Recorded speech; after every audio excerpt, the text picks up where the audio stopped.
नोरमा group, जो सोचता है वो करता है। आपके अपने सपनों का आशियाना। अभी अभी दिल्ली से एक बड़ी खबर आ रही है और ये बड़ी खबर तब और ज़्यादा महत्वपूर्ण हो जाती है जब प्रधानमंत्री नरेंद्र मोदी के साथ आज खास करके जो बिहार से जुड़े हुए सांसद हैं वो मिलते हैं, फोटो सेशन करते हैं और प्रधानमंत्री को बधाई देते हैं इस अच्छे बजट और बिहार को उसमें विशेष स्थान देने के लिए। लेकिन इसके साथ साथ आपको बता दें कि अभी अभी जो हमारे पास सूचना आ रही है कि दिल्ली में एक लिस्ट तैयार हुई है और इस लिस्ट में मुख्यमंत्री के साथ साथ उप मुख्यमंत्री के नाम भी लिखे हुए हैं। चुनाव से पहले ये बातें चर्चा में नहीं थी, रिजल्ट से पहले ये बातें चर्चा में नहीं थी, लेकिन अचानक से इन बातों का चर्चा में आ जाना कहीं ना कहीं इस बात की तरफ इशारा कर रहा है कि कुछ तो बात है जिसकी पर्देदारी है। आपको बता दें कि इस लिस्ट में 5-6 लोगों के नाम हैं और इन 5-6 लोगों में से ही कोई मुख्यमंत्री की कुर्सी पर बैठने वाला है तो कोई उप मुख्यमंत्री बनेगा। महिला है, पुरुष हैं, सभी हैं।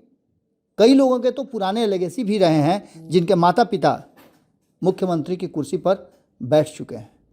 आपको बता दें कि ये पूरी जो लिस्ट है कहीं ना कहीं पब्लिक डोमेन में नहीं है, लेकिन सूत्रों से प्राप्त जो जानकारी मिल रही है उसमें भारतीय जनता पार्टी ने एग्जिट पोल के बाद अब अपना रुख स्पष्ट कर लिया है।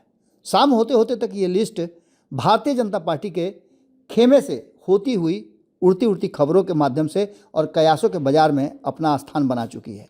एग्जिट पोल के नतीजे के बाद कई ऐसे नेता हैं जिनकी बोलचाल को देख करके लगता है कि वो खुद उस रेस में दिखाई दे रहे हैं। हालांकि भारतीय जनता पार्टी की एक बड़ी खूबी है कि वो अंतिम समय तक इस बात को स्पष्ट नहीं करती है कि किसको मिलने जा रहा है गद्दी और कौन गद्दी से दूर हो जाएगा।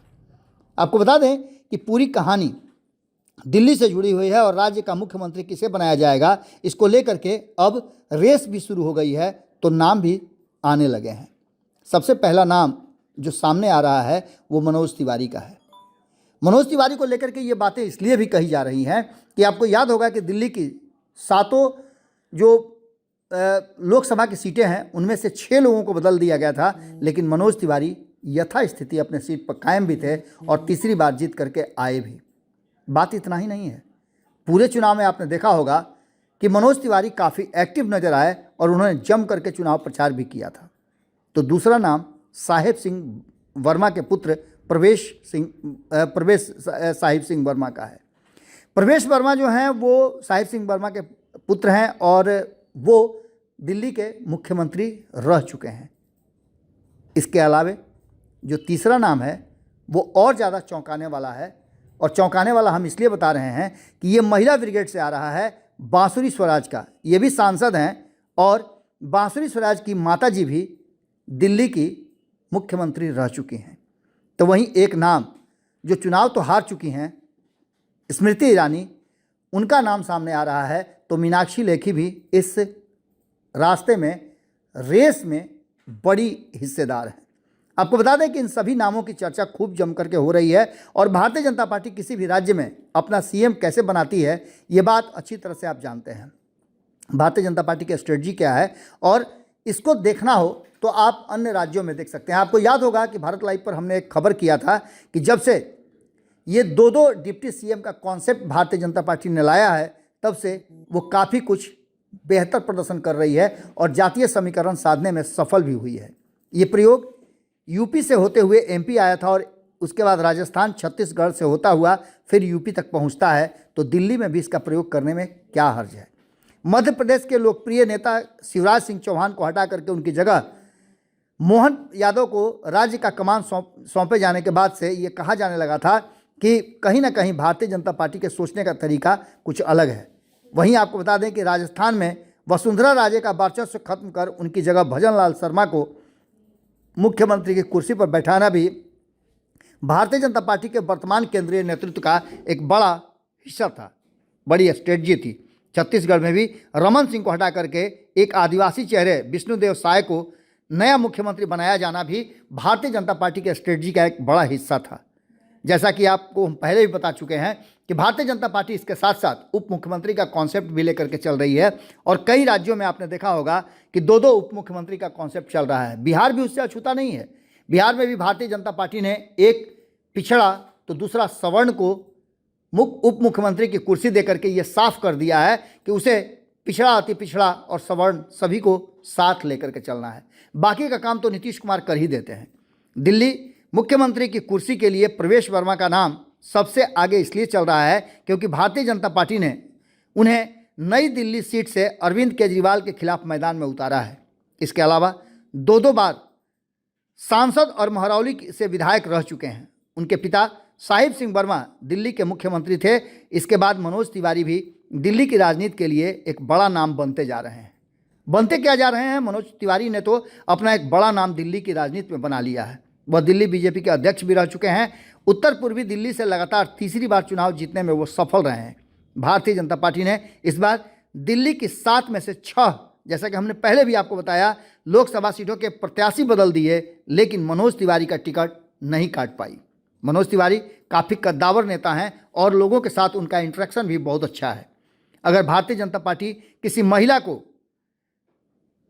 पद देना चाहती है मुख्यमंत्री का या उप मुख्यमंत्री का, तो इसके पीछे उसकी सबसे बड़ी रणनीति होगी महिला वोटरों को अपने साथ सदा सदा के लिए जोड़ना। इससे पहले भी आपको बताएं कि ये प्रयोग भारतीय जनता पार्टी कर चुकी है। हालांकि उसके फायदे तो नहीं मिले थे, तब परिस्थितियां बिल्कुल विकट थी। सुषमा स्वराज को मौका दिया गया था और सुषमा स्वराज ने अपने कार्यकाल में अच्छा खासा काम भी किया था। वहीं कांग्रेस ने तो लगातार शीला दीक्षित को दिल्ली दे करके निश्चितता हासिल कर ली थी। आपको बता दें कि इस पूरी कहानी में एक बात तो साफ साफ नजर आती है कि प्रधानमंत्री नरेंद्र मोदी का 33% महिलाओं को आरक्षण दिए जाने के उस फैसले पर भी मुहर लगी हुई है। तो ऐसी स्थिति में महिला सीएम दे करके भारतीय जनता पार्टी एक नया ट्विस्ट खड़ा कर सकती है। इससे पहले भारतीय जनता पार्टी ने सुषमा स्वराज को मौका दिया था। इस महिला सीएम पोस्ट के लिए 3 प्रमुख दावेदारों में से स्मृति ईरानी, मीनाक्षी लेखी और बांसुरी स्वराज का नाम सामने आ रहा है। स्मृति ईरानी और मीनाक्षी लेखी केंद्रीय मंत्री के रूप में काम कर चुकी हैं। वहीं बांसुरी पहली बार सांसद चुनी गई हैं और उन्होंने सुषमा स्वराज की बेटी होने के साथ साथ राजनीति में अपना एक अलग पहचान बनाया है। उनकी भाषा शैली और जिस तरह से उन्होंने संस्कृत में शपथ ग्रहण किया था, यह भी चर्चा का विषय बना था। उनकी माताजी भी काफ़ी पारंगत थी इन सब विषयों में। वैसे दिल्ली सीएम की रेस में जो नाम चल रहे हैं, जरूरी नहीं है कि उन चेहरों में से ही किसी को मुख्यमंत्री की कुर्सी मिले। भारतीय जनता पार्टी ट्विस्ट करने के लिए जानती है, जैसा कि वो पहले भी कई राज्यों में कर चुकी है। मध्य प्रदेश, राजस्थान, छत्तीसगढ़, महाराष्ट्र, ये सभी राज्य ऐसे राज्य हैं जहां भारतीय जनता पार्टी के केंद्रीय नेतृत्व ने बड़े बड़े ट्विस्ट किए हैं। दिल्ली में भी इस तरह का कोई ट्विस्ट हो सकता है। इसके साथ ही आपको बता दें कि किसी जातीय समीकरण के तहत 2 नेताओं को डिप्टी सीएम बनाया जाए तो ये भी कोई अतिशयोक्ति नहीं होगी, लेकिन ये तब संभव होगा जब भारतीय जनता पार्टी दिल्ली का चुनाव जीतेगी।